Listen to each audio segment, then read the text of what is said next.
I once heard that when you want something really from the bottom of your heart, the entire universe conspires to make it yours. And I vouch for this today, as the universe conspired to make me meet with someone who through his craft has made me laugh so loud that I cried, who I can watch over and over again, who is an institution to Indian cinema and who makes his own unique, special space, not following a regular, defined track. Boman Irani has given a new meaning to success. The Parsi actor who we all know through such dynamic roles. I am so privileged to meet Boman Irani. He needs no introduction, and so I will dive straight into a conversation with him.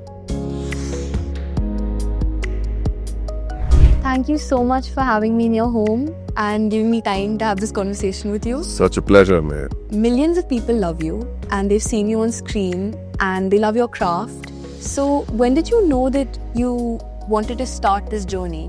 When you want to be on screen, you're on screen because you've been motivated for something. There has to be some deep-rooted reason why you want to be on screen. My idea was not to be famous. Okay.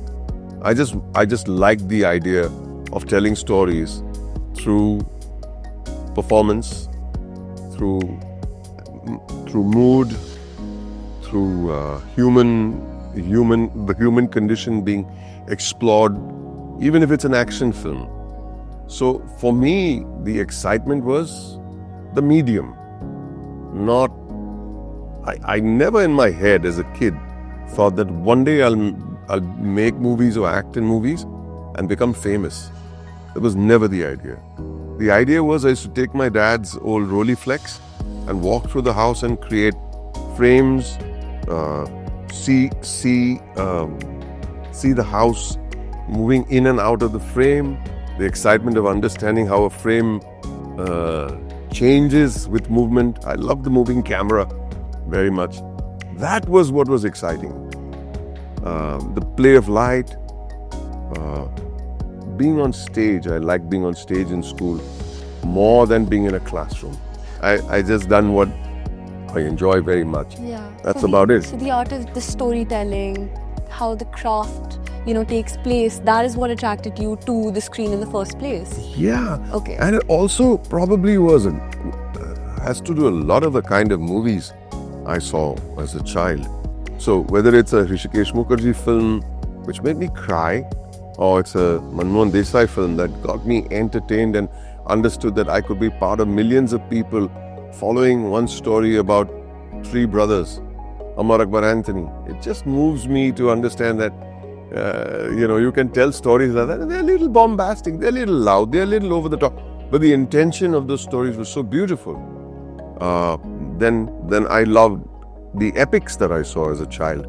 From Ben-Hur, I don't know, you may not have heard of it. But let me tell you, it's won 11 Academy Awards. It had a record before Titanic came and equaled. But this is 1959, the year I was born actually.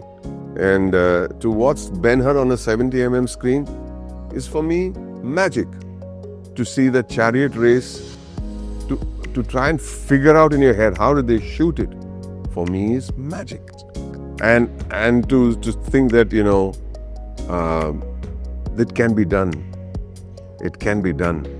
And then of course small films, big films, the musical films. I was brought up on musicals, the intimate films. One Flew Over the Cuckoo's Nest, again record-breaking Oscar-winning film for Best Actor, Best Actress, Best Director, Best Picture. It's not many people have got those top four. So One Flew Over the Cuckoo's Nest did that. So those kind of films and the variety of films that I saw as a child. The range is so amazing. Versatility, the diversity in cinema is... That's what. And what is it all doing to you? It's making you feel better as a human being. Yeah. And doing course correction and an understanding of basic right and wrong. That's what it used to do for me as a child. What gets you up in the morning to go to work? Like, what inspires you? Nothing. No, I'm joking.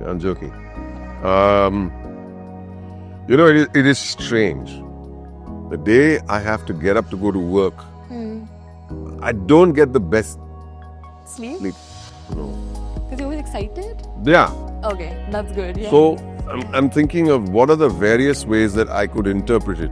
And a lot of people say there are many, many different ways, but there are only 3 or 4 ways you could interpret a particular scene or a particular piece of drama. Then I love sleeping uneasily. Normally you want to grab as much sleep as you can, but I like the idea that it's keeping me awake. Obviously, it's a good sign.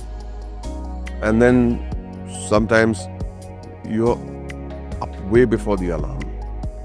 Yeah. Which is good. I say, okay. You're looking forward to it. Like, yeah. Yeah, but to answer your question, what keeps me up?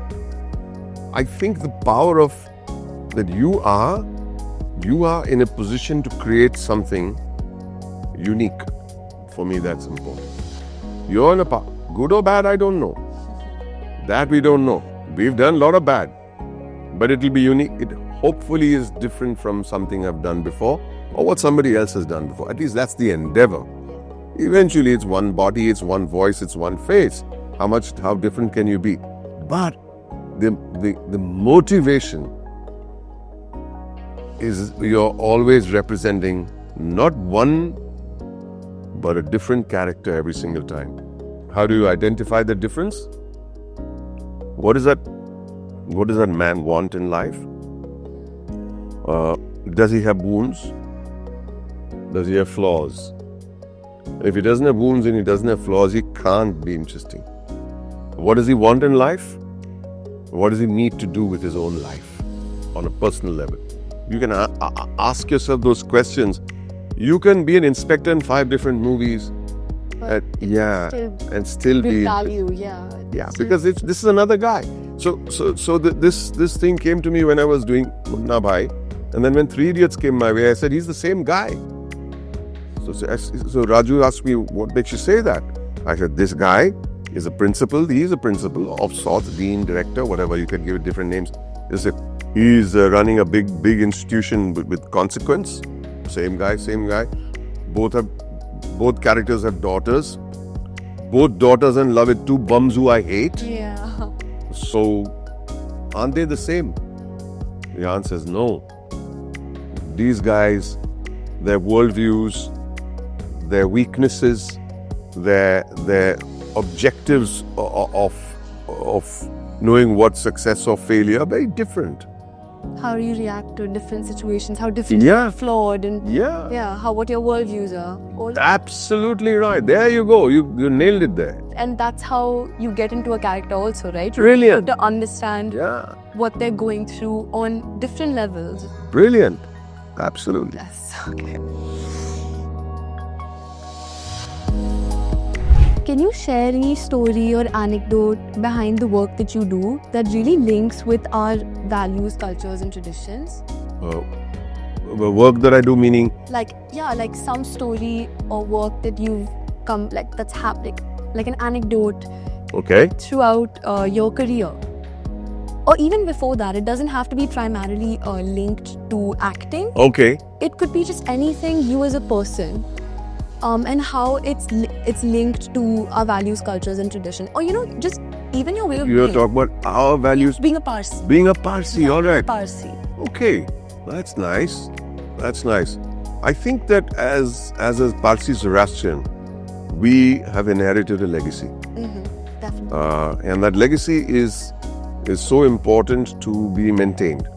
Now, there are some people who can go out there and make a difference to the world and underline the power of the contribution that Parsis have made to this country.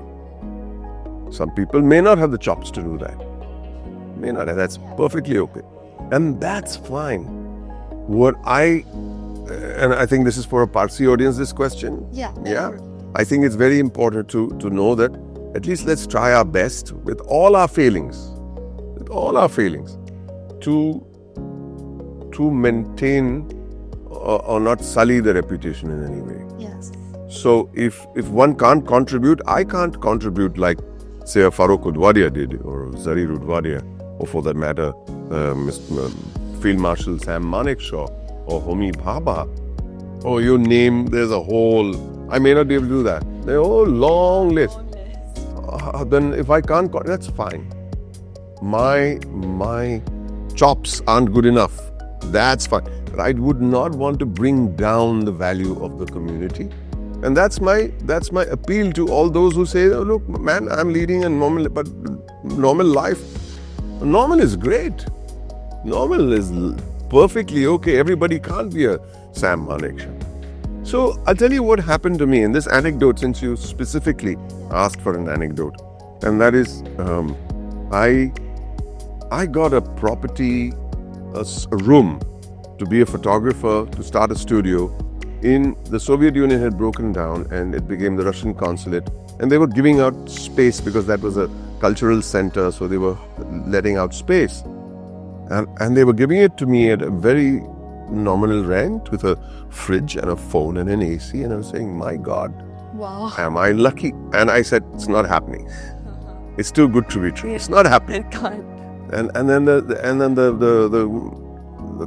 MOU came along, and I'm reading it. Hey, I say this anecdote to every single Parsi thing that I've ever been to. People are fed up of it, but it needs to be said. So I go there, and there he was, the Consul General of Russia, and this guy who used to sit at the wafer shop. I'm a shopkeeper who wants to be a photographer, who wants to have, and this would be the best address. I mean, you sit at that address at Breach Candy, you turn around and say, hey. So I go there, and he opens up and we are signing the contracts. He unplugs his pen, he's about to sign, and I say, sign. He doesn't sign. So he puts it back in the cap. I said, I knew it was too good to be true. He's read it and realized this is too good. And he just says, I want to ask you a question. I said, okay, Mr. Guryanov. I remember very well. It's about 30 years ago. And he says, I need to confirm this from you. You are Parsi Zoroastrian? I said, yeah. That's all I wanted to hear. And he unplugs the thing and he signs it. That's all it took for the legacy of our forefathers who have handed this to us. A reputation that is unparalleled. Yeah. A Russian is telling me. That's it. It just took a yes. And he signed. And what does that tell me? Why did I get that place? Why did that be a stepping stone? Become a stepping stone for my future? Is thanks to the legacy of our community, of our forefathers. What are we supposed to do with? Do your best, and we all can make mistakes. Yeah, but try your best to have a sense of ethics, which is also very well documented. Our sense of ethics as part of our community. It's very true. Good answer. Yes, very good. Yeah. I get lost. Sometimes I think I'm just listening to a story and not in an interview.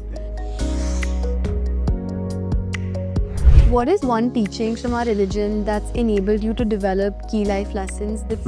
I think this is very much part of our scriptures. If I'm not mistaken, I heard Morgan Freeman quote it. Wow. Yeah, and it's so amazing. What are those 3 key things that I interrupted? Good thoughts, good words, and good deeds. I mean, helps. But at the same time, it is complicated. Good words. Say nice things if you can't say. Speak well of people. Speak well of people. Speak well of people who are doing good things, rather than looking out the worst in people. Look out for the best in people. Speak well. Be polite. Yeah. Be helpful. If you don't have the money, go and stand by them in their hour of trouble. Yeah. The neighbor, okay. In the building, someone not well. Some small contributions to being a person who does good deeds. And the third one is good thoughts. And that's the complicated one. Yeah, because we can act like we're saying all these good things and doing all these good deeds. But if your mind is corrupt, and your mind is full of hate, and your mind is full of venom, and your mind is full of ill will, those good thoughts and good deeds are of absolutely no value. And to make it even simpler, or this is the complicated part, If you don't have good thoughts, there won't be good deeds and there won't be good words. Those words will be facetious. Those words will be hypocritical. Those words will be merely words. And those deeds, you're only using deeds to cover up for your own sins. So the good thoughts, it's where it begins and emanates and flows for the rest of your life. So good thoughts, good words. You can't go wrong.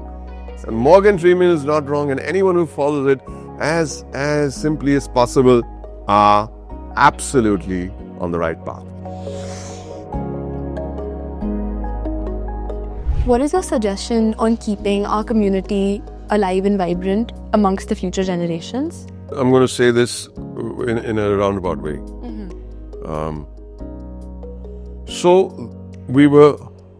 Someone was hiring an assistant for a job of an assistant, and in the next 2 days we were going to shoot, and the one assistant had left, so we were ill and we needed an assistant desperately.